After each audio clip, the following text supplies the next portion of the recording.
Hello everyone, आप सभी का स्वागत है राइजिंग चैम्प्स में। माई सेल्फ कृष्णा, और आज मैं लेकर आया हूँ प्रॉब्लम्स ऑन एजेस का पार्ट नंबर 3, जो कि कॉन्सेप्ट बेस्ड ऑन होने वाला है डिफरेंस के ऊपर।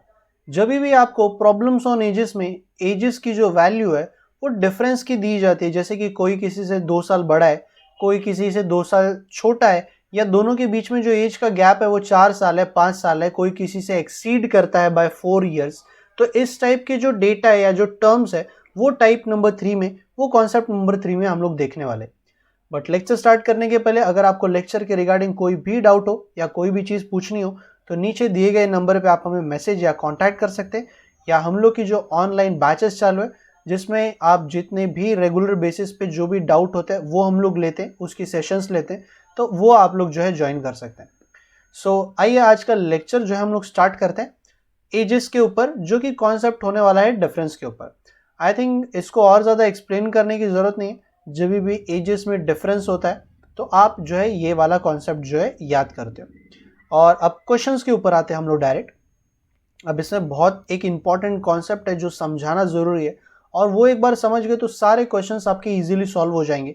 सो ध्यान देना ज़रा फर्स्ट क्वेश्चन में कि रेशियो ऑफ लक्ष्मी का जो एज है, लक्ष्मी का और इसकी जो मॉम है, लक्ष्मी और उसकी जो लक्ष्मी की जो मॉम है, ये दोनों के एज का रेशियो है 3:11। क्वेश्चन के अंदर टाइमिंग नहीं दिया हुआ है तो आप ये कंसिडर करो कि 2022 का एज है, 2022 का दोनों का रेशियो है। The difference of their ages is 24 years. Lakshmi के मॉम का और लक्ष्मी का जो डिफरेंस ऑफ एज है वो है 24 ईयर। अब इसका टाइम क्या होगा, कब इनका जो एज का डिफरेंस है वो 24 साल का रहेगा।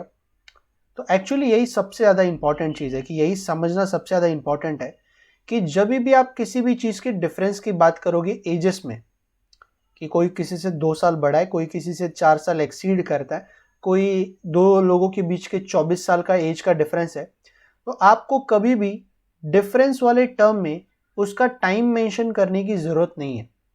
आप खुद ही सोचो, अगर आपके घर में भाई बहन है और आप उनसे अगर 2 साल बड़े हो, तो क्या आप हमेशा 2 साल ही बड़े रहोगे या थोड़े से ज़्यादा हो जाओगे या कभी कम हो जाओगे? आई थिंक 2 साल हमेशा रहता है ना। तो जब भी आप डिफरेंस की बात करते हो तो डिफरेंस जो होता है वो होता है कांस्टेंट। वो आज आप पास्ट की बात करो, प्रेजेंट की बात करो या फ्यूचर की बात करो, कभी की भी बात करो, आपका डिफरेंस हमेशा सेम होता है। तो डिफरेंस वाली वैल्यू में कभी भी आपको टाइम मैच करने की ज़रूरत नहीं, टाइम मेंशन करने की ज़रूरत नहीं। टाइम अगर मेंशन होगा तो भी कोई बात, इस बात से फ़र्क नहीं पड़ता कि वो कौन से टाइम का डिफरेंस है, क्योंकि डिफरेंस आपका हमेशा सेम रहता है। सो कॉन्सेप्ट अगर आपको क्लियर है तो मुझे एक बात बताओ, ये 11x है मॉम का एज, 3x है बेटी का लक्ष्मी का एज, इन दोनों का जो डिफरेंस है वो है 24। ये मैं डायरेक्टली इस तरीके से लिख सकता हूँ और वैल्यू मैं निकाल सकता हूँ। x की वैल्यू आ जाएगी 3। x की वैल्यू किसको लिया आपने, आप अच्छे से जानते हो। तो इन दोनों में अगर मैंने x की वैल्यू सब्स्टिट्यूट कर दी तो 3 3 9 आ जाएगा और 11 3 33 आ जाएगा। बहुत ही ईजीली आप चीज़ों का आंसर जो है निकाल सकते हो। फिलहाल ये आंसर मेरा राइट नहीं है, क्योंकि क्वेश्चन में आपको 3 ईयर्स आफ्टर 3 साल के बाद, 3 साल के बाद जो है इनका रेशियो कितना है ये आपको पूछा गया। तो सबसे पहले तो 3 साल के बाद वाला मैं एज निकाल लेता हूँ कि 3 ईयर्स आफ्टर के बाद दोनों भी 3 ईयर्स एक्स्ट्रा हो जाएंगे। और अगर मैं इसका रेशियो निकालने की बात करूं कि 12 और 36 का रेशियो कितना आ जाएगा, तो 1:3 जो है वो मॉम यानी कि लक्ष्मी और लक्ष्मी की मॉम का जो है वो रेशियो आ जाएगा उनके एज का। बट इंपॉर्टेंट चीज़ क्या, कि डिफरेंस का कभी भी कोई भी टाइम नहीं होता, डिफरेंस हमेशा कांस्टेंट होता है। इसमें आपको टाइम की कोई भी ज़रूरत या फिर मेंशन करने की कोई ज़रूरत नहीं। चलो, तो आई थिंक आपको बहुत अच्छे से आप चीज़ें समझ में आ गई होगी डिफरेंस का कॉन्सेप्ट। अब क्वेश्चंस के ऊपर आते हैं, और क्वेश्चंस जो है आप थोड़े से प्रैक्टिस करते हैं हम लोग, कि difference between the 2 person is 10 years. तो चलो मान लो 2 पर्सन है, वो ए और बी, और 10 साल का जो है इनका डिफरेंस है, ये हमेशा रहेगा, ये कांस्टेंट है, इसको आपको कुछ भी टाइम मेंशन करने की जरूरत नहीं। बट 15 साल के बाद जो एल्डर वन है, जो बड़ा वाला है, वो ट्वाइस है। मतलब 15 साल के बाद, यानी कि 15 साल मतलब 2037 की बात कर रहा हूँ, जो एल्डर वन है वो ट्वाइस हो जाएगा। तो ए ट्वाइस है यंगर वन से। सो आप ये डायरेक्टली बोल सकते हो कि सर 2x माइनस 1x की वैल्यू 10 है। सो x की वैल्यू आ जाएगी आपकी 10। x की वैल्यू 10 है, मतलब 37 का जो एज आ जाएगा वो आ जाएगा 20 और आ जाएगा यहाँ पर 10, 20 और 10।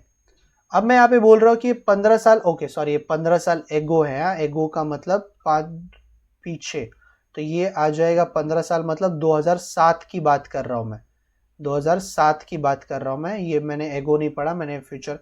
तो दोनों भी 5 साल एगो, कोई भी हो कोई फर्क नहीं पड़ता। सो यहाँ पे पूछा है कि प्रेजेंट एज क्या है, तो प्रेजेंट एज मतलब 2022 के एज की बात करूंगा मैं। तो 2022 के एज में यहाँ से आप जंप करोगे तो 15 साल आगे आ जाओ, तो ये हो जाएगा 35 और ये हो जाएगा आपका 25। देखो अभी भी दोनों के बीच में 10 साल का ही डिफरेंस है, बट एज जो है दोनों का डिफरेंट है। तो present age of elder one जो है वो 35 वाला ए है, तो 35 जो है आपका क्लियर कट यहाँ पर आंसर आ गया। चलो, सो आई थिंक आप लोग अब समझ गए होंगे कि डिफरेंस में आपको कभी भी टाइम की जरूरत नहीं होती, आप डायरेक्टली चीजों को जो है बहुत इजीली कंपेयर कर सकते हो। चलो और क्वेश्चन की तरफ बढ़ेंगे हम लोग, इसके नेक्स्ट क्वेश्चन की तरफ बढ़ेंगे। एक सेकेंड। चलो, the ratio of Mona age, ratio of Mona और अस्मिता का 1:3 है, क्योंकि टाइम मेंशन नहीं किया है तो 2022 से लिख दो। And the difference of their ages is 2 year. So Mona minus Asmita equals to 2 year, ये हमेशा 2 ईयर ही रहेगा। सो आप बोल सकते हो कि सर यहाँ पे 3x माइनस 1x, अस्मिता को बाद पहले लिखना है क्योंकि वो बड़ी है, 2 आ जाएगा। सो 2x इक्वल्स टू 2, x का वैल्यू 1 मिलेगा। x का वैल्यू 1 यानी कि क्या, कि 2022 में जो इनका एज है वो 1 ईयर और 3 ईयर ही रहेगा। थोड़ा सा केयरफुल रहना कि यहाँ पर आपको ध्यान रखना है कि कभी कभी वैल्यू छोटी भी होती है, तो आप रेशियो और वैल्यू में कंफ्यूज ना हो जाओ। फिर पूछा है कि ratio of their age after 3 year, मतलब 2025 में इनका रेशियो कितना रहेगा। तो पहली बात तो 2025 में ये हो जाएगी 4 साल की और ये हो जाएगी 6 साल की। और अगर मैं रेशियो की बात करूं तो ये आ जाएगा आपका 2:3 आ जाएगा, क्योंकि दोनों भी वैल्यू 2 से कट हो जाती है। सो आई थिंक बहुत सी सिंपल तरीके से आपने इसका जो है आंसर जो है निकाल लिया। चलो 2 क्वेश्चन की तरफ और बढ़ते, बट अब ये 2 क्वेश्चन थोड़े से डिफरेंट है ये 3 क्वेश्चनों के कंपैरिजन में। तो सबसे पहले क्या दिया है कि 1 year ago father was 4 times as old as his son, यानी कि 2021 में जो फादर है वो बेटे के कंपैरिजन में 4 टाइम्स है, तो ये 4:1 हो जाएगा। फिर 6 साल के बाद यानी कि 2028 में 6 साल के बाद हिज एज, यानी कि फादर की जो एज है वो एक्सीड कर देगी twice of his son's age by 9 year. अब देखो ये सेंटेंस को समझना आई थिंक ज़्यादा ज़रूरी है, समझना ज़्यादा इंपॉर्टेंट है, बजाय कि आप इसका इक्वेशन तैयार करो। मतलब इसका इक्वेशन क्या आएगा, इसको आप मेंशन कैसे करोगे, ये आई थिंक ज़्यादा इंपॉर्टेंट है। सो समझते कि इसका आप कैसे वैल्यू लिखोगे कि फादर का जो एज है वो बेटे के कंपैरिजन में ट्वाइस होने के बावजूद 9 ईयर ज़्यादा है।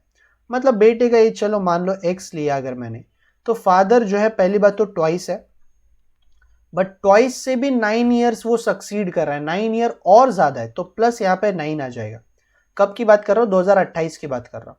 अब देखो ये आपका डबल रेशियो वाला कॉन्सेप्ट है, बट यहाँ पे डिफरेंस एक्सीड करने की बात की जा रही थी, मतलब डिफरेंस है, डिफरेंस एक्सीड हो रहा था, तो ये समझना आपका ज़रूरी है। अब इसको आप कैसे लिखोगे, 2x plus 9 upon x equals to 4:1। अब इक्वल्स टू लिखा है इसीलिए आपको इसको इससे कंपेयर करना है, तो आप 7 साल पीछे चले जाओ, क्योंकि 2028 से 2021 मतलब 7 साल पीछे। तो ये आ जाएगा 2x प्लस 2 और ये आ जाएगा 4x माइनस 28। सो 2x ये साइड आएगा तो 2x बनेगा और ये आ जाएगा तो 30। x की वैल्यू 15 है। x आपने किसको मेंशन किया आप बहुत अच्छे से जानते हो, तो x अगर मैंने यहाँ पर सब्स्टिट्यूट किया तो 28 में दोनों की एज मिल जाएगी, वो कितनी होगी कि x यहाँ पे 15 आ जाएगा, पर यहाँ पर x लगाओगे तो x 15 2 जा 30 एंड 30 ये आ जाएगा 39। बट आपको पूछा है ratio of their present age, तो 2022 का उनका रेशियो कितना होगा। तो पहली बात तो 2022 में दोनों का एज कितना होगा, तो 2022 का मतलब है कि इसको 6 साल पीछे ले लो और इसको भी 6 साल पीछे ले लो, और ये दोनों का अगर मैं रेशियो निकालूं तो ये 11:3 जो आ जाएगा वो इसका आंसर आ जाएगा। 11:3 जो आ जाएगा वो दोनों का रेशियो प्रेजेंट टाइम का आपको मिल जाएगा। ठीक है ना। आई होप कि करके आपको बहुत इजीली चीज़ें समझ में आ रही है। ये इक्वेशन आई थिंक आपको समझना ज़्यादा इंपॉर्टेंट है। ठीक है, चलो इसका एक लास्ट क्वेश्चन और लेते हैं। और लास्ट क्वेश्चन कैसे मेंशन किया है कि सीता का जो प्रेजेंट एज है, चलो ये बहुत बढ़िया क्वेश्चन है, जरा ध्यान देना। सीता का जो प्रेजेंट एज है वो वह 2/5 प्रेजेंट एज जो है वो 2/5 टाइम्स है। कब के कंपैरिजन में? उसके मैरिज के कंपैरिजन में। मैरिज का जो टाइम है, सीता का जो प्रेजेंट है वो उसके मैरिज के टाइम के कंपैरिजन में 2/5 है। मतलब अगर मैं प्रेजेंट की बात करूं और इसके मैरिज टाइम की बात करूं तो इसको हम लोग लिखेंगे 7/5। तो सीता का जो प्रेजेंट एज है वो सीता के मैरिज वाले टाइम के कंपैरिजन में 7:5 है। ठीक है ना। देखो ये समझ रहे होगे कि मैं करके मैंने कैसे मेंशन किया है। मिक्स फ्रैक्शन को फ्रैक्शन में कैसे लिखा जाता है आई थिंक आपको पता होना चाहिए ये बात। और नहीं पता है तो अगर यहाँ पे 2 3/7 होता तो 7 2 ज़ा 14 और 14 + 3 यानी कि 17/7 लिखते। तो 5 1 ज़ा 5 + 2 7/5 लिख दोगे। आगे क्या दिया है? शी मैरिड 10 ईयर एगो, 10 साल पहले उसने शादी की है।